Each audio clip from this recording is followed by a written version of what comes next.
একজন নারী, শোনেন, একজন নারী বনু কাইনুকার বাজারে গিয়েছিলেন তার প্রয়োজনে।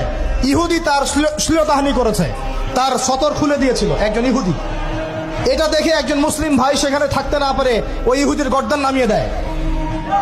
এই ইস্যুকে কেন্দ্র করে ইহুদিরা মিলে ওই ভাইকে শহীদ করে। তখন ওই বাজারে ওই ভাই ছাড়া আর কেউ ছিল না, একজনই ভাই ছিল। এরপরে এই মামলা আসলো নবীর দরবারে সাল্লাল্লাহু আলাইহি ওয়াসাল্লাম। এটা মদিনার ঘটনা। নবী সাল্লাল্লাহু আলাইহি ওয়াসাল্লাম ওই সাহাবীকে তো দোষারোপ করেনই নাই, ওই সাহাবীকে দোষারোপ করেন নাই, বরং নিজে বর্ম পরে অন্য সাহাবীদেরকে বলেছেন তোমরা বের হও, আমরা বনু কাইনুকা আক্রমণ করবো, ওকে এখান থেকে বের করে দেবো। একজন দিনী বোনের ইজ্জতের বদলা নেওয়ার জন্য পুরো বনু কাইনুকার ইহুদিদের সাথে যুদ্ধ হয়েছে।